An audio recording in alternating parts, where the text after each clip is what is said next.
This is The Baseline, discussing the hot button topics of the NBA. Welcome, everybody. You're tuned to The Baseline. Callie Warrenshaw discussing the hot button topics of the NBA. Full show on slate. A lot of good things happening, man. The NBA schedule is out. We are now but 2 months away. That's absolutely nuts. We're like 2 months away, basically, from the NBA season getting going. I don't even know if we've even gotten off of the fact that the Golden State Warriors have won the championship 2 years in a row. But nevertheless, we keep it moving, and we keep our finger on the pulse of everything happening. So let me go ahead and roll out the red carpet to right-hand man, www.shawsports.net, Big Kahuna PNC, my brother from another mother, Mr. Warren Shaw, repping out of Fort Lauderdale, Florida. Holla back at me, Mr. Shaw. I know we were on like a brief hiatus, right? And even that, there was so much nonsense happening in the NBA. Yeah, it's been busy. The NBA continues to churn. And, again, we took just a week off. So we're back here and ready to serve and give all our listeners and fans everything that they need and been missing, from our show. So as always, salute to all the fans, listeners. Baseline. It's going to be a great one. Another amazing guest. We're keeping our fingers on the pulse of technology and everything culturally associated with the NBA and basketball in general. So I can't wait to jump into this week's show, my dude. Yeah, definitely. On our subject or on our segment of the breakdown, we have with us Alex Wu, who is the VP of Marketing and Partnerships for Next Team. They are rolling out or have already rolled out one of the premier digital platforms, one of the first AI-based platforms to help kids, help those who are interested in learning to shoot, to be able to understand the principles of basketball. The app is called Homecourt. So he'll be on with us in a few moments to break that down and really discuss a few other interesting tidbits and facts about how the platform came to fruition. And then our subject of the drop, the NBA has dropped the schedule. And of course, we got to break down some of the premier games that are slated to take place. A lot of good things happening, man. So once again, we appreciate you and yours for tuning into the Baseline NBA podcast. Be sure to get at my man Shaw at Shaw Sports NBA. Get at me at GameFace Lee. The show's Twitter handle at NBA Baseline. Available on all the major platforms. You know where to find us and you know how to tune into us, right? Once again, we love to send our shout outs to Dash Radio. The Baseline NBA podcast is featured exclusively on Nothing But Net Radio. So of course, we always encourage people, download the app. Download Dash Radio. Allow us to be your go-to resource discussing all things that are happening in the association. You know how we do, and you know how we roll. It's time now for the breakdown.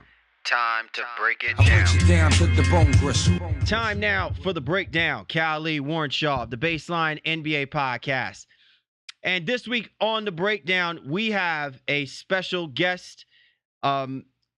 As we talk about basketball, once again, man, it's not always about what the pro athletes are doing in the NBA.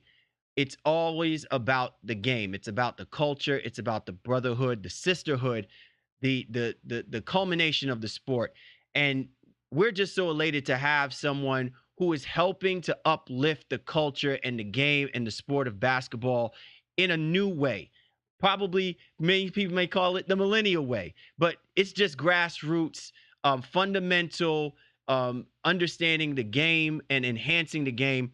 We have with us Alex Wu, who is the VP Marketing and Partnerships for Next Team for one of the up-and-coming, fastly popular platforms, Homecourt, that is available for iOS users. This is an AI-trained based app that is going to help elevate from the commoner to even the most advanced in the game right now. Alex, thanks for hopping on board with us to talk about this awesome platform you guys are building, brother. You got it, guys. Thanks for having me.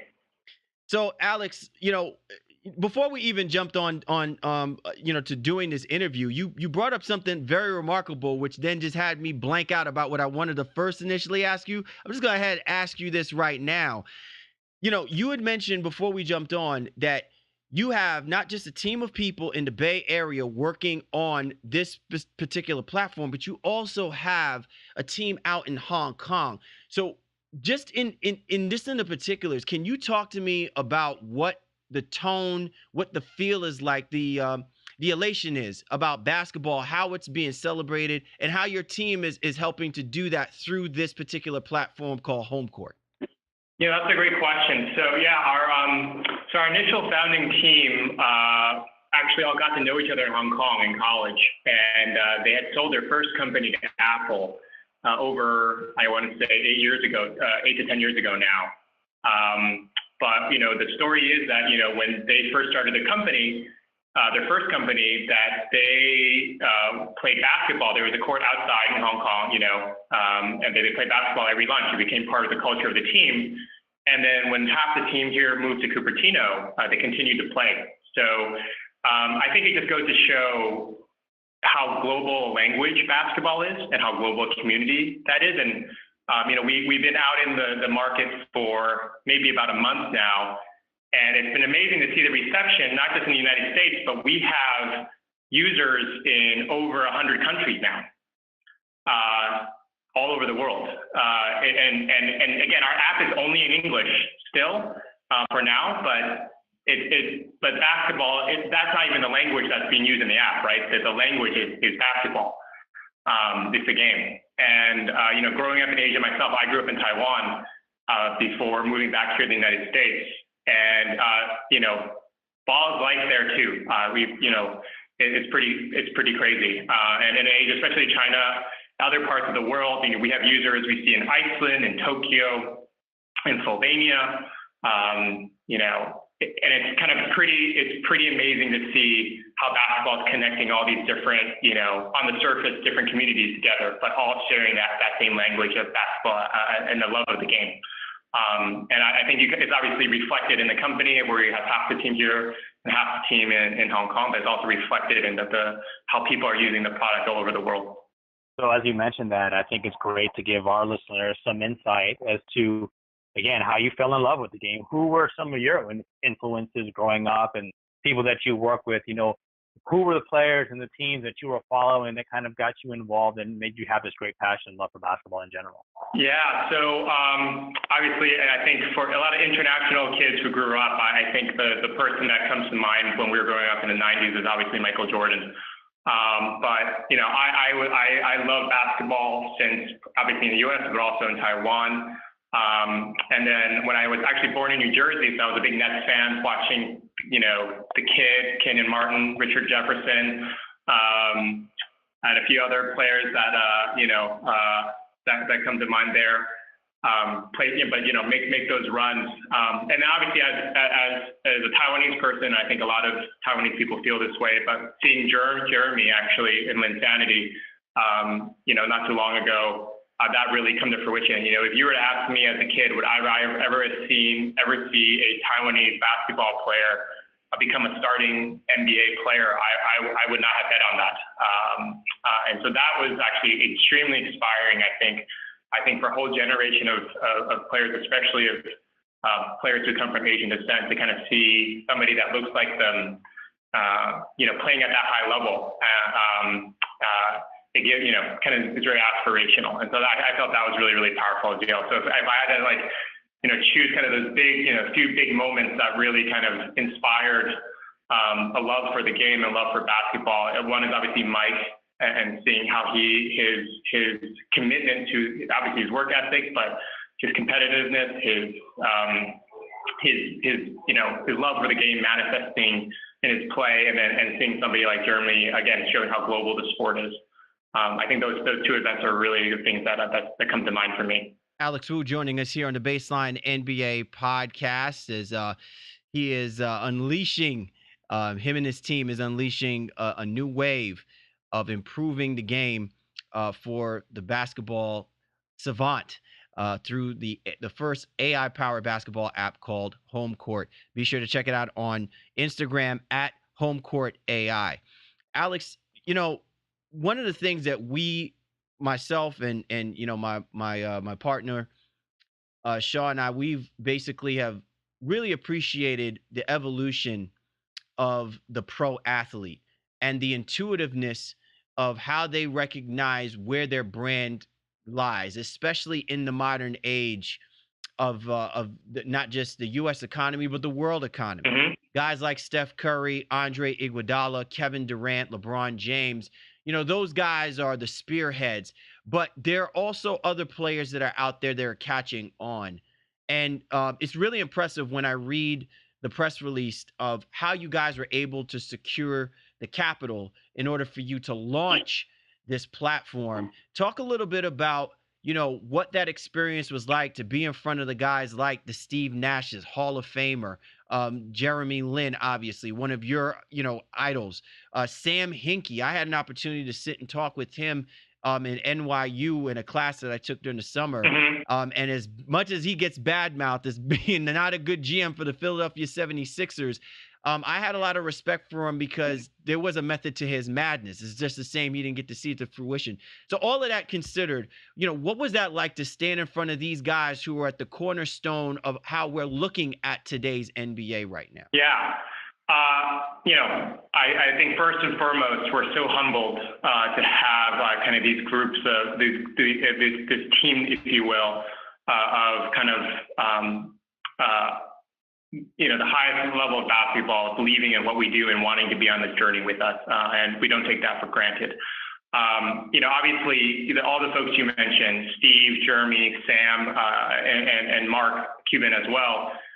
They all bring a lot of different things to the table. And one of the things, when we were able to show this for them, so we came out as we were kind of in a bunker, kind of building, what we hoped people would like what we were building. You kind of don't know, it's one of the things that you kind of build something for yourself, and then you kind of see what happens. David, our CEO, he tells a story how this idea came to him. He plays basketball, he plays pickup, and one day his wife and daughter came to watch him play, and he couldn't make a shot.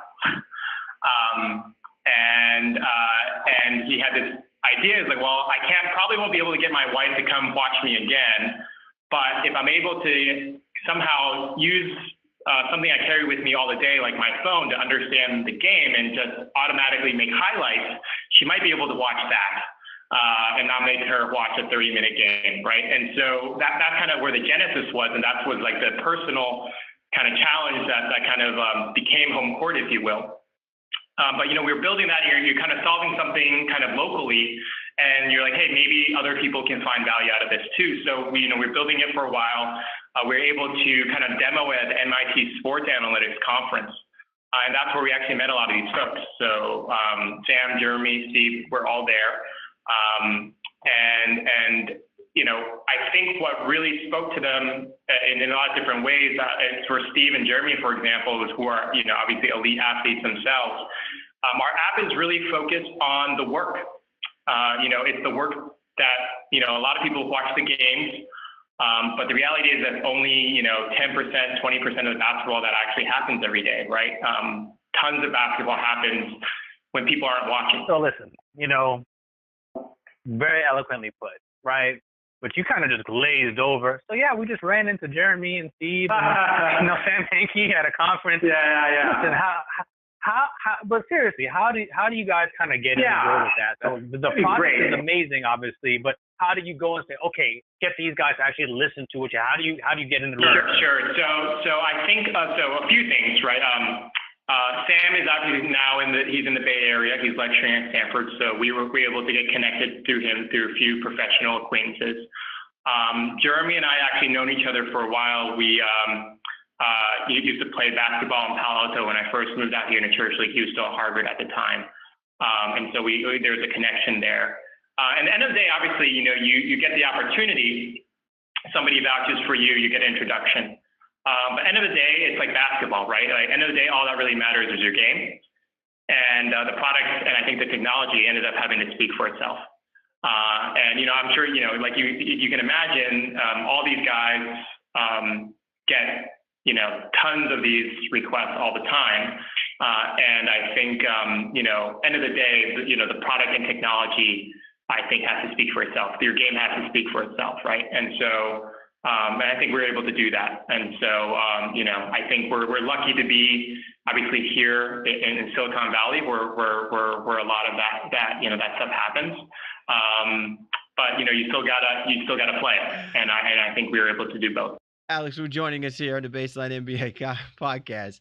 All right, so Alex, the remarkable aspect about this platform is, other than the fact that it's obviously AI based, is really the plethora of information that is made available for someone who is actually using the app. But I also noticed as well too is that it's something interesting that you posted. it first started with, a couple of high school teams here, and then it just morphed to where now 50 states, 50 countries, thousands of city, over 1,000 cities now. So what has really been the crowning achievement so far for you guys? Is it the success that you've been able to attain with providing the plethora of information that really is allotted to why we call this home court, and what it precedes, or is it the fact that you've been able to tap into such a large community so quickly and so profoundly for you guys?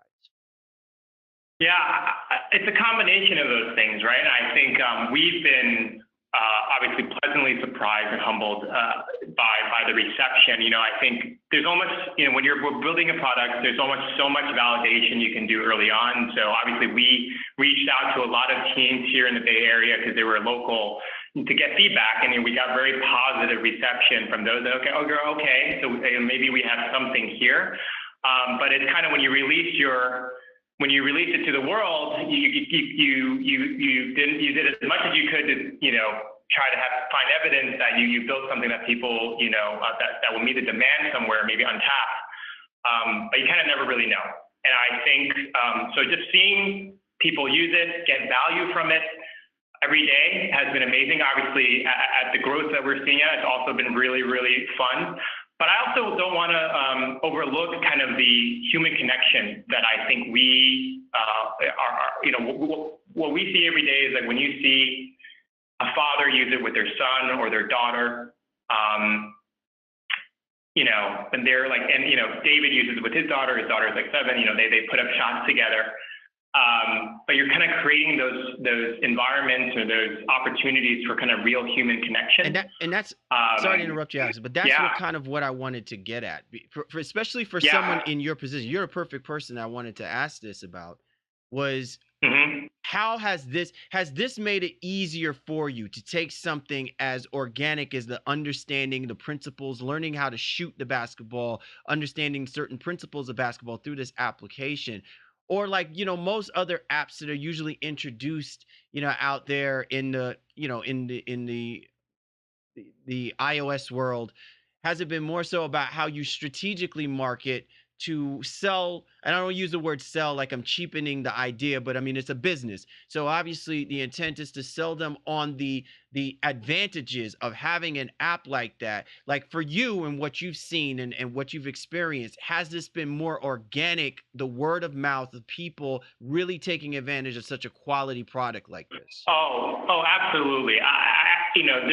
There's no way that I think we would have been able to grow the way that, we've seen so far without that word of mouth. And, for example, when we do Instagram stuff, you see folks comment and tagging people. Basketball, by its nature, of course, is a social sport in the sense that you generally don't play by yourself. Like you have other people that you play with, people that are close to you. And it's really cool, right? I think one of the things we get excited about is people are being connected through basketball, period, right? It's not the highlight reel. It's not the drama like sometimes we obsess about. I obsess about over the NBA gossip, if you will. They're really connecting through the work and the game specifically, and I think that's really, really cool to see, and it kind of spreads, right? You see, and what's really fun is a lot of times when we show people the demo. When we used to show people the demo, they would be like, so where's the sensor? Like it kind of like, there's that wow factor. They're like, wait, where is this person wearing something? Like, what's going on? They're like, no, it's literally just through your phone's camera. That's how we're, tracking your shots and recording.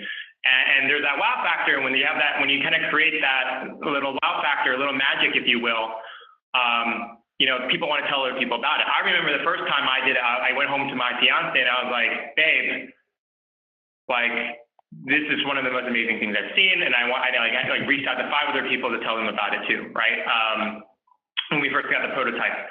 And I was like, I think this could be really, we could be onto something here. And I think a lot of people have that same feeling because it's such a big jump, if you will, over how people were tracking shots before, right? If you were lucky, you would have somebody do it for you, or you record it and do it yourself. It's all really manual.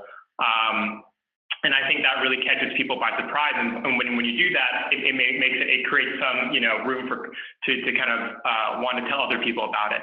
And so I think there's a confluence of factors there that allow for that word of mouth to happen. But that's certainly something we've seen and are excited about, and hope to happen given like the social nature of the sport. So when you talk about using it in its fluidity, so to speak, what is really the best way to use it? I've been trying to figure out for myself is it best set up at like kind of the half court line behind you? Is it best set up kind of on the baseline side, no pun intended? Just kind of what's the best setup when you're using that? Absolutely, great question. And so the best setup, so for the app to work, generally all you really need is a clear view of the hoop, the shooter, and ideally the lines on the court. And so as long as you have that, it's great.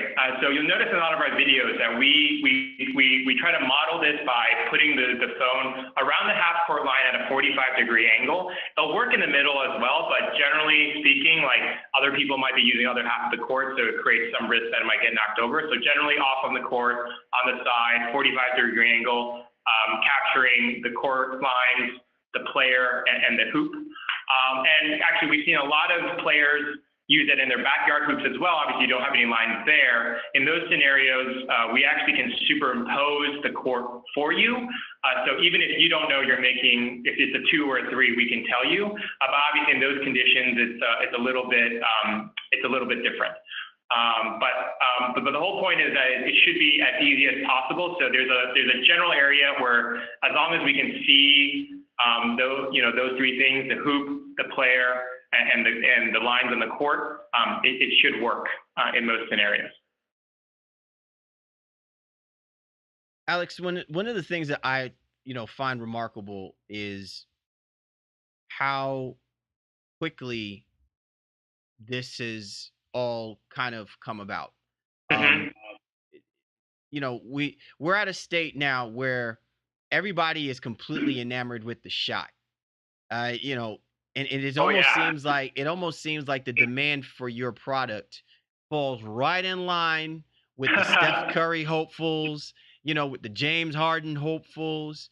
Do you find that the demand for people's affinity to learn how to shoot the basketball better has also pushed the narrative for how you guys are continually developing and enveloping and improving on what you've already created as the base for Homecourt? Yeah, so absolutely. Shooting has always been a fundamental aspect, I think, of basketball in particular. I think other sports have their own kind of baseline, metric, if you will, that they use to train with, and shooting is that for basketball. But certainly, I don't think there's any denying that shooting has become so much more important in basketball today. I coached high school basketball, last year, and you can just tell, these kids, they're just practicing threes all day, whether or not they're good at it or not. At least they're trying. And it certainly has a huge effect, and I think that certainly creates, I don't know if we planned for that or anything, but it certainly, I think there's no doubt that creates demand for kind of the training application that we built.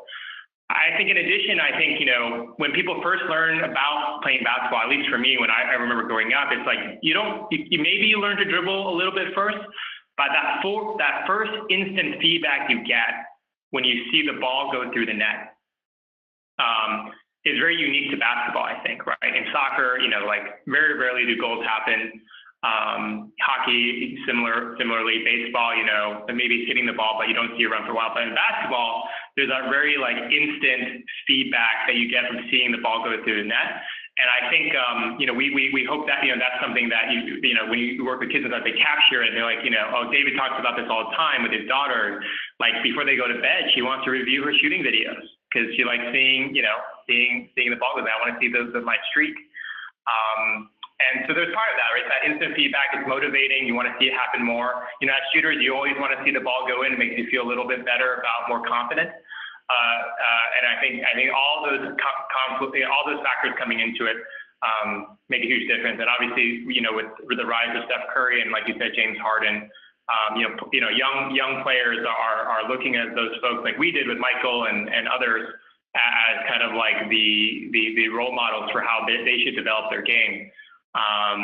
So I 100% agree with you. I think we maybe just got lucky. I don't know if it's a trend. I think it's a trend that's going to stay around for a while. But we certainly, I think, came in at the right time.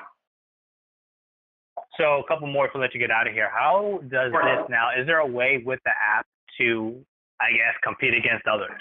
Some of the things we talk about, and hopefully in the future, is bringing the esports to real sports, if you will, right? And the abstraction that we think about in terms of what you just mentioned is kind of called a distributed competition, right? And so today we have these leaderboards, most threes, over a certain period of time, or like most free throws in a row. I think the person who has the most free throws in a row right now is like 150 plus.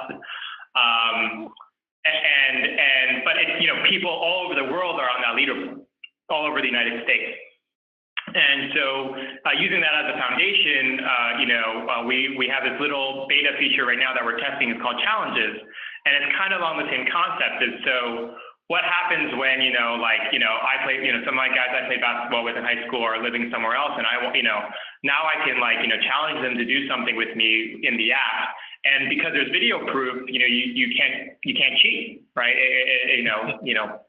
Ball don't lie, if you will. But in this case, video, is kind of the proof point to make sure that, what happened actually happened. So we're very excited about, how can we create kind of more fun, engaging experiences, not just like for people that necessarily are the competitive basketball player, are really focused on working on their game, but for maybe people like you and me who, I'm not really trying to like make a team anymore, but I still enjoy playing a lot. And can I, put up 10 shots and challenge my friend to do something and get some competitive stuff going? We do this a lot. We have, like I mentioned earlier, we have a team in Hong Kong. We actually do this a lot where we just have little mini challenges together. And we're obviously across the Pacific, but it's fun. We can stay connected that way. And again, it's connecting people no matter where they are through basketball. And hopefully in the future we see like kids competing, across different countries. Hopefully, younger athletes being discovered on home court. Maybe this is actually the way that they got discovered because, that nobody would have like scouted them otherwise because they live in a place that doesn't have that type of infrastructure. So we're very excited about, what are some of the possibilities there that, two things happen. One is that you're able to track all these different data points and insights, but then you also have something as accessible and universally used as a mobile phone, being able to facilitate those interactions. I think there's a lot of opportunity there and a lot of experiences that, meaningful, delightful experiences that we can help facilitate if we continue to scale and be successful. All right, Alex, enough with all of this, man. So who's the smack talker over there in the Bay Area to the Hong Kong kids? Who's the Draymond Green of your crew, right? Like, so I'm just curious, man. We have, it's definitely not me, but we have one of our guys here named Colin, who's on my team, and he used to play for Midi High School, and he played pro in Taiwan for a little bit. So we're always trying to take him down, but he has game to back it up, so it's been hard.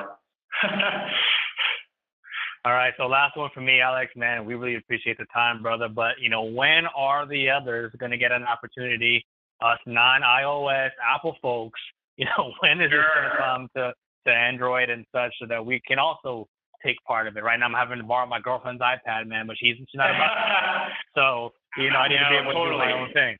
Look, our mission is to connect the whole global basketball community through, and we can only do that by being available across platforms. We're a small team right now, and so I hear you loud and clear. Obviously, not the first time we've heard it. More than 50% probably of basketball players out there only have Android devices, and so we're certainly aware of that, and we want to. I mean, in order to accomplish our mission, we have to be available there sooner rather than later. Hopefully, I think for the time being, we're trying to make sure that we have like all the kinks worked out, if you will, as we continue to scale. And then hopefully, be able to develop more resources in the very near future. Unfortunately, I can't give you a strong timeline right now. So maybe that's not the answer you guys wanted to hear, but I just so you guys know, we're aware of it, and we want to. It's just me. Keep the Android. Yeah. You keep the Android folks way from this, man. At least until my game is ready to go. Like, you know what I'm saying? Take as much time as you need to get it up and ready for those Android people. Those iOS people, let us work out the kinks a little bit more. Maybe another 2-3 more years. It's all good. Yeah, man. Yeah. But yeah, we're excited to, we're excited. Thanks again for having us on. We're excited to get your feedback as well, and continue to get the community's feedback as we want to build the best experience possible. So thanks again. Man, he is the man, doing so many wonderful things for not just our basketball community, but also for the mobile community, for people who are kind of caught in that techie age where everything they do through their iPad, their iPhone, and hopefully through their Android phones. The application is called Homecourt. It is a premier, first AI-powered mobile artificial intelligence platform that is used to help improve your basketball game, your basketball shot in real time. Alex, man, we appreciate you and the next team so much for taking some time out to jump on board with us to break down this wonderful application, which I know will do wonders for any and everybody who enjoys the game of basketball and want to learn how to shoot. Well, appreciate it, guys. Thanks for having us on. All right, you're tuned to The Baseline. Cal, Warren Shaw discussing the hot button topics of the NBA. And this was The Breakdown. Time now for The Drop. Cal, Warren Shaw of the Baseline NBA podcast. And the topic of conversation for The Drop, the NBA has finally released its schedule for the 2018-19 NBA season.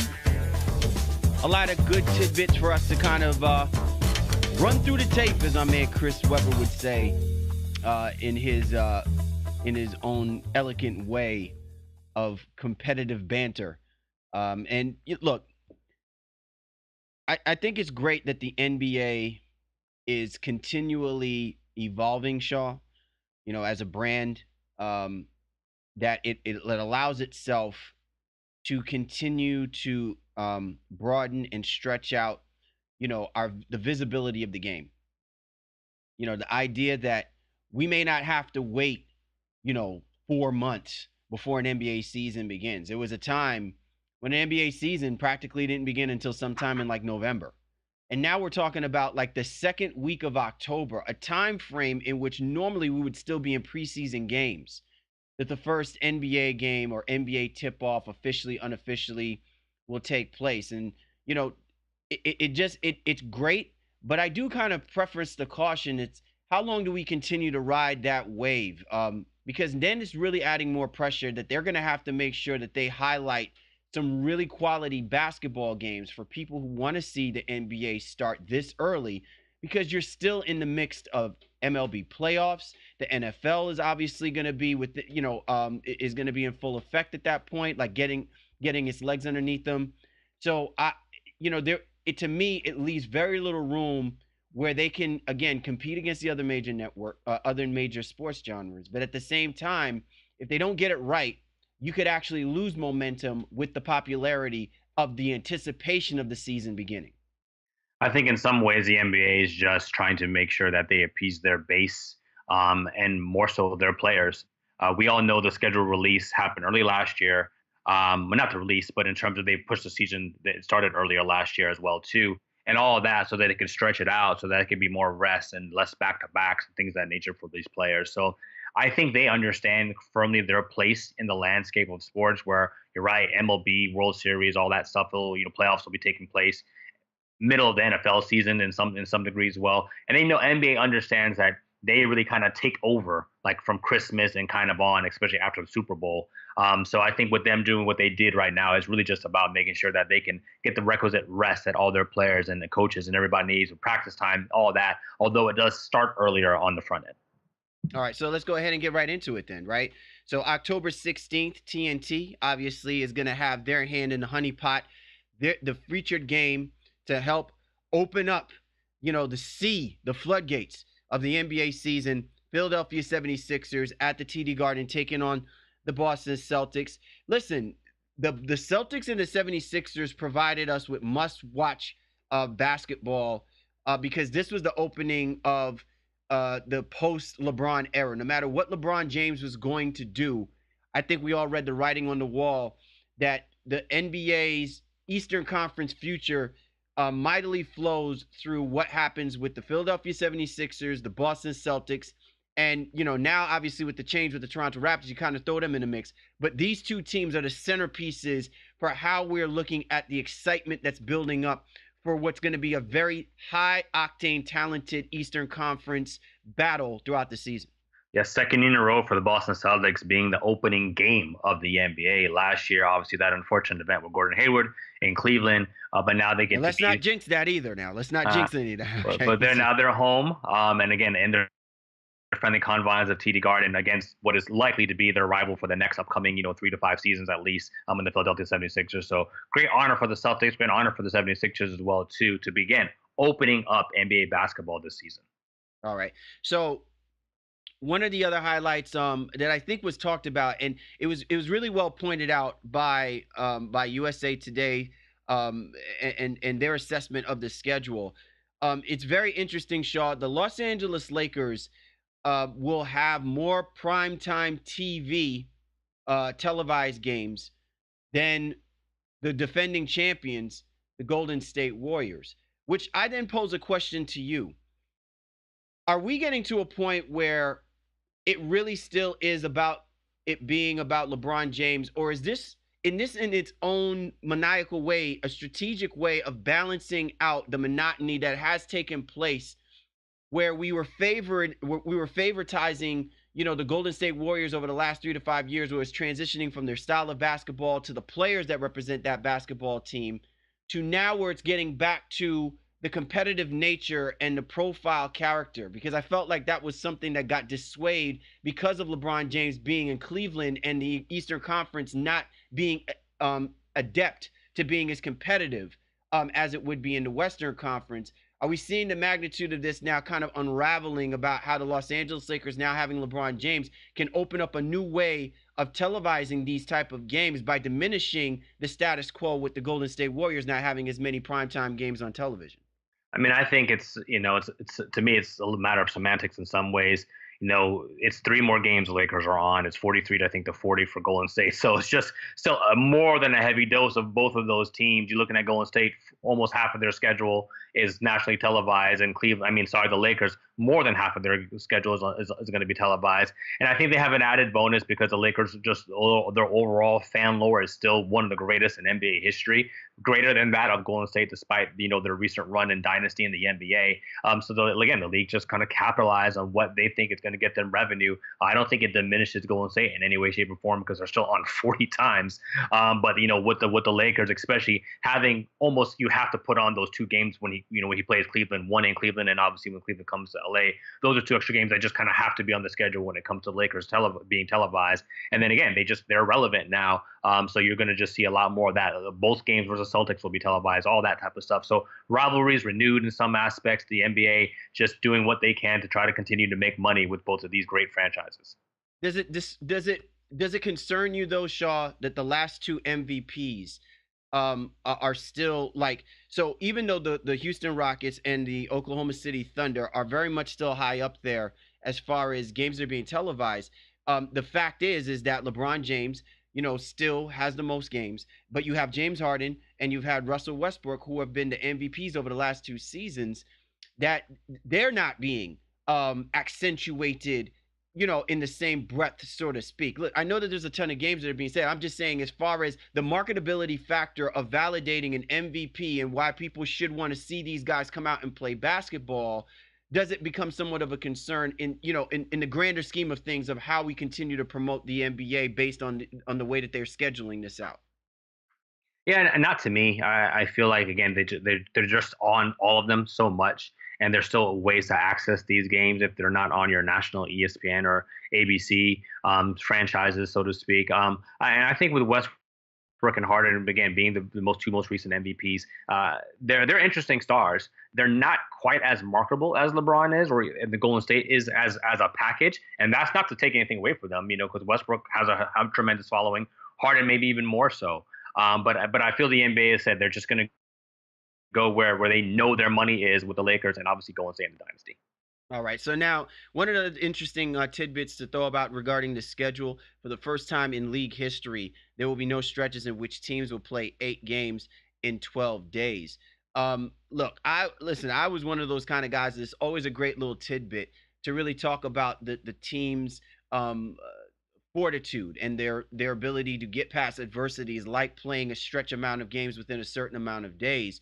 Are you liking the idea that they have completely cut that aspect of it out, or are you someone like me who kind of believed in the idea that even though it's an 82 game season, that you should have some of these stretches where you're playing like 4 games in 6 days, or 4 games maybe in 7 days or something like that, really just to pose a challenge to the way that they play the game? Yeah, well, I think from a scheduling standpoint, it's hard to make sure that all 30 teams kind of go through that in some form or fashion. So what it ends up usually being that a quarter of the teams end up having those kind of ridiculous stretches, and then other teams they don't have to endure it, and that makes the schedule a little bit unbalanced and unfair. So unless you can figure out a way where all 30 teams have to have that kind of hardship, so to speak, doing it this way where you just get rid of it altogether, stretch the season out a little bit by beginning it 2-3 weeks early, so that there are more rest and more practice that can take place, and that's just what the players wanted. I think Silver and his team had to understand and have understood exactly what the Players Association was looking for, and they've responded to that. And for us on the back end, I think it's just, well, we should in some instances get better quality basketball with teams and players being a little bit more well rested. All right, so one of the things obviously is everyone's anticipation for the Christmas Day game, Shaw. The Los Angeles Lakers finally are in the conversation more of in a primetime sense, because the Lakers will take on the Golden State Warriors. That's going to be one of the highlighted games. The Thunder will take on the Rockets. Are you feeling those type of matchups? Is Adam Silver and the boys getting it right by highlighting these two as the premier games for Christmas Day? Yeah, I think so. I mean, you also have Sixers Celtics again, kind of mixed in there. But saving LeBron placing Golden State for Christmas, I think is again, it's a marketing move that kind of had to be done. 3 o'clock as well to OKC and Rockets. That's a great game. It's interesting though, because I feel like the NBA is kind of switched around in recent years, kind of what they highlighted as the premier game. Like at one point, it wasn't until the 5:30 game, and then one year it was an 8 o'clock game, and I think last year it was the 3 o'clock game, because I feel like Cleveland and Golden State played at like 3 o'clock last year, and that was a premier game. So now it's weird how they're trying to like mix it around as like these teams kind of switch in personnel and switch in relevancy. To me, I think the Lakers Golden State game at 8 o'clock is probably the premier game of all the five that are on Christmas Day. All right, which matchup or what game on the schedule are you really looking forward to that I think a lot of people won't be talking about? In general, like the entire schedule, all 30 teams. Yeah, well, um, no, I mean just from what was been released. When you're, obviously a lot of people are highlighting specific games and where they may be have some sort of impact, but I'm more so just thinking about for you, Shaw, like what game intrigues you the most that you really are looking forward to seeing, that maybe a lot of people won't be talking about.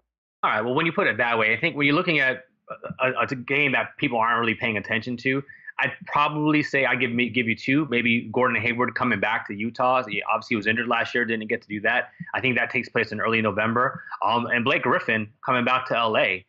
That's January 12th, I think. Right. with the Pistons.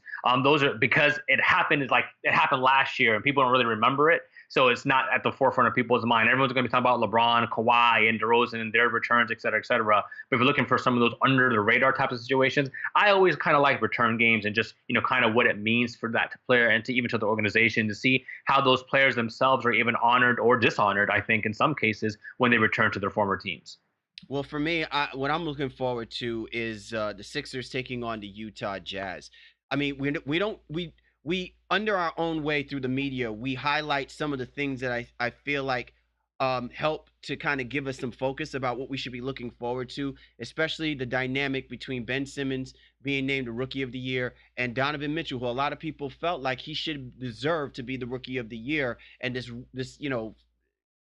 facetious rule that's out there really, hurts and diminishes what I think is it should have been the well deserved person. Not to say that Ben Simmons isn't deserving of it, but by rule, yes, he gets it.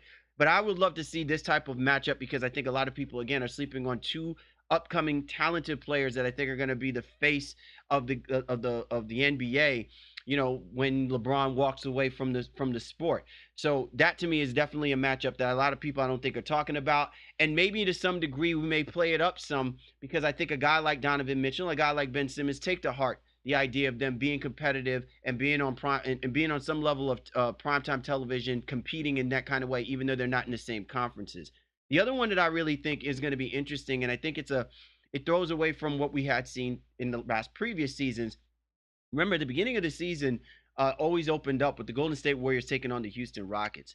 I find it interesting that this matchup does not take place until the fifth week of the NBA, where the Golden State Warriors will travel to Houston. So to me, it kind of senses like, okay, we've been there, done that with this whole hype up machine about Houston. Houston is now a legitimate team, and we know that they're going to be competitive. And I do find it interesting that for a team that didn't find themselves, that find themselves really one game away from actually pulling off one of the bigger upsets in NBA history, at least for this generation, that this one gets pushed back all the way to November before we actually see these guys play each other rather than the very beginning of the season.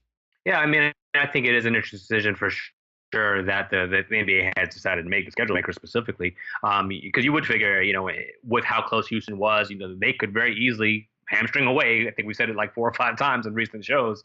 They could be your NBA champion right now had it not been for Chris Paul going down in Game 5. So, we'll definitely wait to see how. I think that's still going to be an exciting matchup to watch no matter what. But it is unique that they did kind of frame it in the way they did and kind of pushed it back. And I wouldn't say that they're not highlighting it. It's just not highlighted in the way that we would expect with the way Houston finished the season last year. All right, a couple of other ones to throw out there, Shaw. You tell me if you're feeling it, or you're really on the fence about it. Los Angeles Lakers traveling to Cleveland Wednesday, November the 21st. It'll be the first time that LeBron visits the land after making his decision to go to Los Angeles. I think there's going to be a lot of hype for Cleveland in regards to that. So, not terribly concerned about the outcome of that game. I think LA is clearly a better team. But you just interested always to see how the fans will react to LeBron's return. It's less vitriol than it was, at least socially so far. But you don't know what happens when he actually steps in the building. If they'll honor him or they'll be booing. And then finally, Shaw, the obviously San Antonio and Toronto, right? I mean, Kawhi Leonard, DeMar DeRozan, really the big shape up here at the end of the offseason. February the 22nd, DeRozan, goes back home. What are you? How big are you anticipating this one? I think I'm less concerned about DeRozan's return than I am than I'm more concerned about Kawhi's return to San Antonio. We all know DeMar is going to be beloved, heavy ovation. It's going to be just a love fest. He may even have some tears going through the arena. Dapping up, former security guards and the whole nine, how they kind of like do all that stuff. I think he's going to be real emotional for him. Kawhi's return is going to be very stoic on his end, but filled with just nothing but venom from the fans and, kind of everyone in San Antonio media as well. So I'm more interested in Kawhi's return to San Antonio than DeMar's return to Toronto. All right. Well, my final shot that I would throw out here for our listeners is I cannot wait for when Carmelo Anthony makes his return to the Atlanta Hawks. You saw they sent him his jersey, right? Yeah. Like, so I'm telling you, man, I'm anticipating they're going to be like a video montage. I think it's going to be awesome. I want to see how teary-eyed. What are they going to show? Just like paperwork transactions? You know what I mean? Just paperwork shuffling through a desk. I mean, this literally could have been this is probably the best plan that I think I've ever seen done. It's better than the tax cuts that we've had so far in the last over the last 2 seasons, man. This is how economy should work in a modern society. I cannot wait. I think Atlanta's going to do Carmelo justice. They got a great team when over there, man. They got a great social media team in Atlanta, so we might see something creative for sure. All right, well, there you have it. Listen, head over to any of the major media outlets, Bleacher Report, CBS, USA Today, ESPN, whichever, to catch a glimpse of where your favorite teams will be slated to do against the rivals and all of the good stuff, man. But once again, man, we cannot wait for the NBA season. Tips off October the 16th. Big matchup ahead and some great NBA games slated for in the weeks thereafter. You're tuned to The Baseline. Cali, Warren Shaw discussing the hot button topics of the NBA. And this was The Drop. Coast to coast. Time to go coast to coast discussing the news in the association. You ready to rock and roll, Mr. Shaw? Absolutely, man. Let's ride. All right. LeBron James, word is he may actually play a little bit of that 5 position as a Los Angeles Laker. But it's not like this is something new for him, right? This is what's made LeBron James. Yeah, extremely versatile, but he's beefed up a little bit. So looking ahead his minutes maybe to be in the lower 30s this year, hopefully. But yeah, definitely looking to have a small ball lineup with the Lakers and LeBron James at the 5. I mean, look, Brook Lopez ain't gonna be there, right? He's in Milwaukee. Yeah, so hey, they got to put somebody there, right? All right, listen, what's up with this love fest with Jamal Crawford? He's expressing interest to play for the Philadelphia 76ers. Said he would be honored to play with the Philadelphia 76ers. Homie from Seattle. What? I don't understand. Like, what is all this brotherly love for Philly? Hey, man, the Philly, we said it, they were going to be a destination team because of the charisma of Embiid and just the overall talent that Simmons possesses. You still have the Pulse there, who's still kind of an unknown. Philadelphia is an enticing franchise. I think he was looking at Golden State originally, but maybe that's just not come to fruition. So shout out to our guy, Brandon Scoopy Robinson. He's the one who had the Jamal Crawford interview where this story is being pulled from. So yeah, Crawford interested in Philadelphia. Don't know if Philadelphia has interest in return. All right. Stan Van Gundy, in a recent interview, now has made admission to the fact that he has been lost since losing his position as the head coach and executive president of operations for the Detroit Pistons, and that even in some circles they're saying that he's even considering retirement. What do we make of that? Is there some kind of hidden messaging coming out of Stan Van Gundy? Because Stan can crazy Stan sometimes, but there are times where there's some actual legitimate thought process, and when Stan makes statements, it's usually well thought out. But is this a little too out of the realm? I think he's a guy who just expected to have a job. He expected to be employed going into the 18-19 season, and that's just not the case. So I think a lot of the retirement stuff is coming from his family, his wife specifically. I think was mentioned in the story, and he just has to reevaluate. So there's not a lot of opportunities. I don't think there's any opportunities right now, and I don't know what role he'd be looking to fill. Could he go somewhere and be a consultant, kind of like D'Antoni did, to kind of reinvent himself? When he was a consultant for Philadelphia. So can Van Gundy go somewhere and do that and then wait for the next opportunity? Don't know. Does he want to? Don't know. But either way, we want to make sure that and hope that he's in a great mindset. He's still an accomplished coach in the NBA. He's done a lot for the league, in the NBA specifically. And no matter where it falls, he's still, a very good coach and a very good person. Look, with all due respect, and this is no disrespect to Stan Van Gundy, he kind of rolled the dice by taking on both of these roles and positions. When you do something like that, you do run the risk where it's an all or nothing game, especially right now in the NBA. That's the reason why there's so few that actually hold the entitlement of 2 types of positions. We've seen with Doc Rivers, he had to quickly make the decision the moment that Jerry West came into play that he can no longer be president of basketball operations and still be the head coach. And luckily for himself, obviously, he's maintained being the head coach, and he had a successful season, which I think has maintained some of his reputation as still being a legitimately good head coach. The signs, though, of guys trying to take on these roles have not been good. I would love to see Stan Van Gundy on radio more so than I would see him trying to do anything more impactful, maybe from a coaching position of some sort. But I just feel like, this situation itself has really kind of hurt his credibility as being one of the better coaches out there. I think most ownerships would now be looking to some other type of head coach younger, maybe out of the box. Don't know whether or not Van Gundy fits in that picture. I think it's the same way with his brother Jeff Van Gundy. You're either all in for them or you're not all in for them. And maybe this is part of the reason why he should be looking to kind of broaden his horizons elsewhere rather than just being in this part of the first round. Finally, Shaw, Jahlil Okafor. He has finally been signed. We don't have no music for this, man. I'm a little disappointed in it. I guess it happened in the thief of the night, but he is now a New Orleans Pelican. Yeah, very interesting move from New Orleans here. And I'll be very, very interested to see how it plays itself out with Heat, Randall, and Davis kind of as the triumvirate in that front court. Davis obviously getting the lion's share of the minutes, but do he and Randall battle some things out? I think Randall is I think he's an elite player when it comes to Jahlil Okafor comparing the two. But we don't know how hard has Okafor been working in the summer and the off season. He will obviously be playing 5 and not any 4. But I think Randall, you can play a little bit 4 and 5, in small ball situations. So New Orleans, trying to rebuild their roster in lieu of losing DeMarcus. Do Randall and Okafor make up for the loss of Cousins? No, not totally. Maybe not even halfway. But I think these are acceptable efforts, especially with the contract Okafor signed. I just want to see that he's actually getting some kind of playing time. If we really want to believe that this guy was what he was drafted to be and what we said his upside and potential is, I want to see the guy on the basketball court for us to, for them to prove that.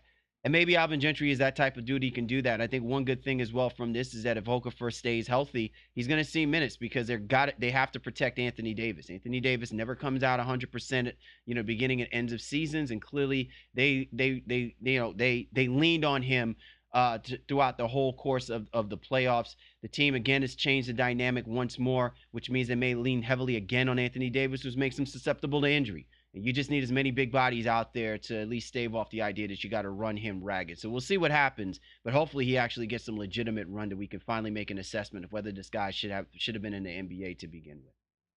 Whoa, a lot happening, man, in our show, man. So much stuff, man. It's just been an awesome, awesome show. Yeah, I can't disagree with that at all. We took a little bit of a week off, so sorry for the delay. Hope you missed us, but we're back.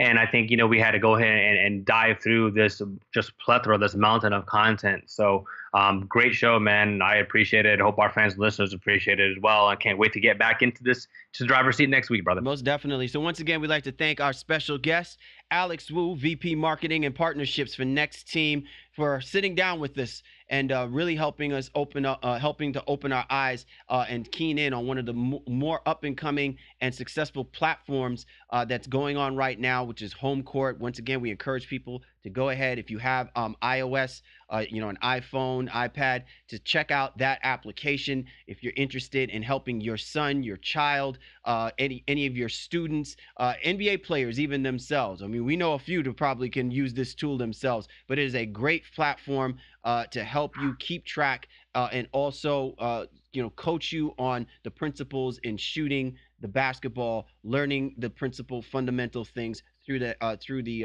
digital technology. It's just absolutely awesome. So once again, we'd like to thank him for hopping on board. Once again, I'd like to thank my man, and I'd like to thank you and yours for tuning in with us. For the Baseline, Callie, Warren Shaw, we appreciate you guys. You know we do. We'll catch up with you next time.